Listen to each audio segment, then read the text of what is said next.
Hello everyone, मी makeup artist श्रद्धा. तर स्वागत आहे तुमचं माझ्या व्हिडिओमध्ये.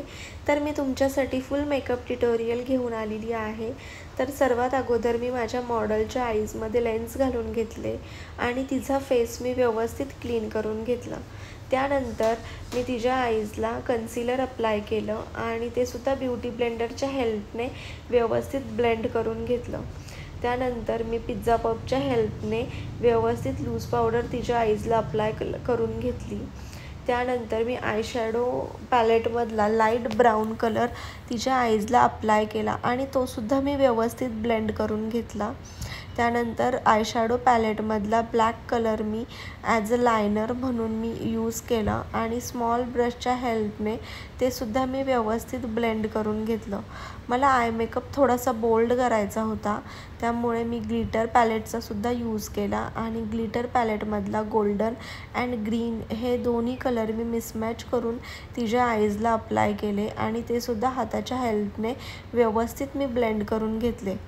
त्यानंतर मी ग्रीन लायनर पेन्सिलने व्यवस्थित लायनर अप्लाय करून घेतलं आणि ते सुद्धा मी व्यवस्थित स्मॉल ब्रशच्या हेल्पने ब्लेंड करून घेतलं.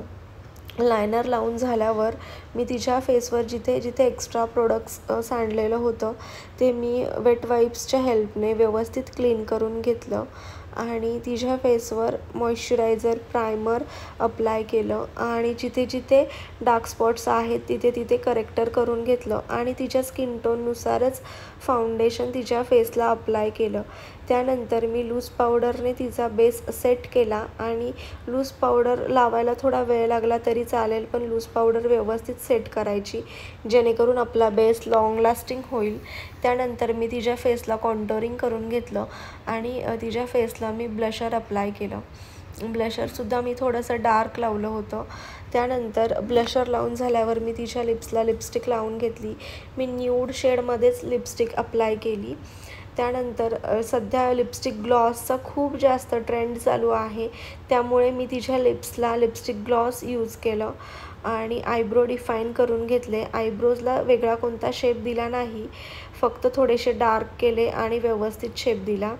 त्यानंतर मी तिच्या फेसवर हायलायटर यूज केलं आणि सेटिंग स्प्रेने बेस सेट करून घेतला. त्यानंतर मी हेअरस्टाईल करायला घेतली. तर खोपा अशी हेअरस्टाईल करायची होती, तर ही होती फायनल हेअरस्टाईलचा रिझल्ट. मी हेअर ॲक्सेसरीजसुद्धा तिला लावून घेतले. त्यानंतर माझ्या मॉडेलचा हा फायनल लुक तुम्हाला कसा वाटला मला कमेंट करून नक्की कळवा आणि जर तुम्हाला असेच नवीन व्हिडिओज पाहायचे असतील तर माझ्या चॅनलला सबस्क्राईब करा, जेणेकरून माझे व्हिडिओज तुमच्यापर्यंत लवकरात लवकर पोहोचतील. तर भेटूया नेक्स्ट व्हिडिओमध्ये. बाय.